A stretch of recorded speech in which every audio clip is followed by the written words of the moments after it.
dua operasional, kemudian jalan memilih buat rakyat konvensional. Kita harus memilih capres ataupun caleg yang memiliki rekam jejak yang baik, yang memiliki sebuah kemampuan yang baik untuk memimpin wakil ini, terutama dari segi kejujuran.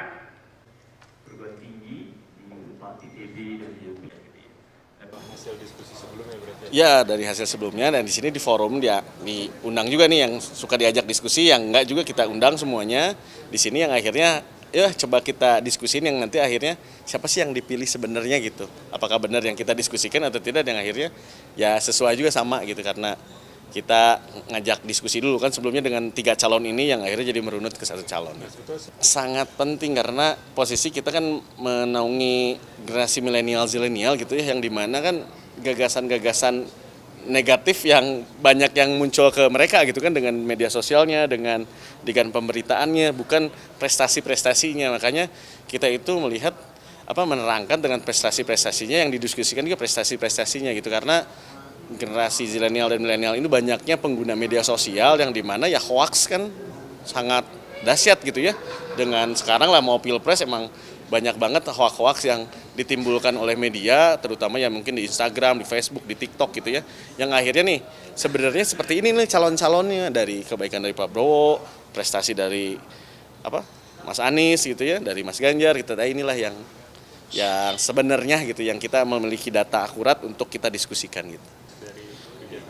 Mungkin harapan dari kegiatan ini jelas kita ngajak kaum milenial dan zilenial itu untuk menjadi kampanye positif gitu, yang mengajarkan budaya tidak rasis, tidak menimbulkan hoaks ya intinya kita menimbulkan narasi-narasi positif yang dimana nanti masyarakat juga menerimanya positif gitu.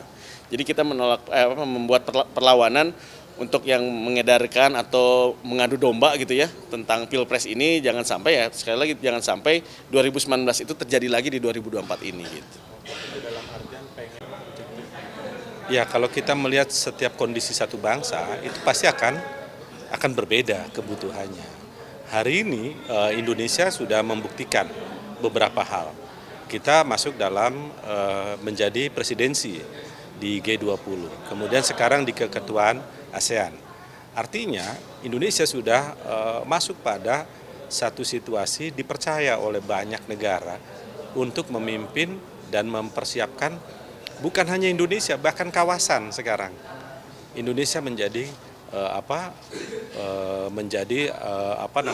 sumber inspirasi dan memberikan harapan bagi banyak orang. Nah, pemimpin ke depan dalam konteks kandidasi ini adalah orang-orang yang bisa melanjutkan apa yang sudah pondasinya yang sudah dibangun hari ini.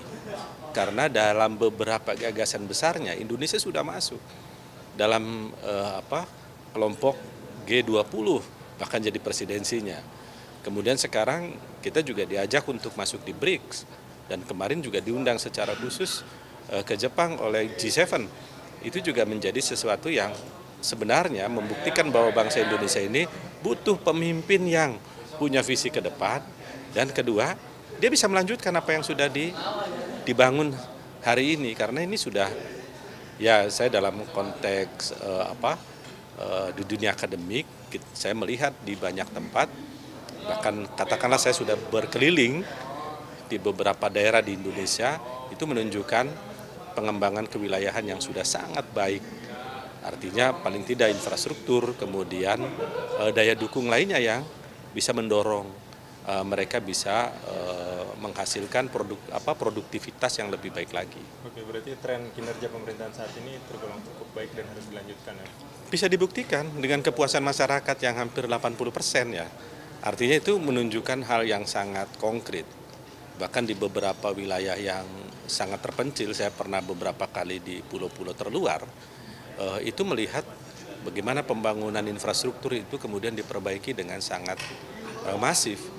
Bukan hanya konteks jalan, tapi pelabuhan, mereka juga menyiapkan bendungan, bandara, dan beberapa infrastruktur lain yang bisa mendukung pengembangan baik ekonomi maupun kegiatan pengembangan sumber daya manusia.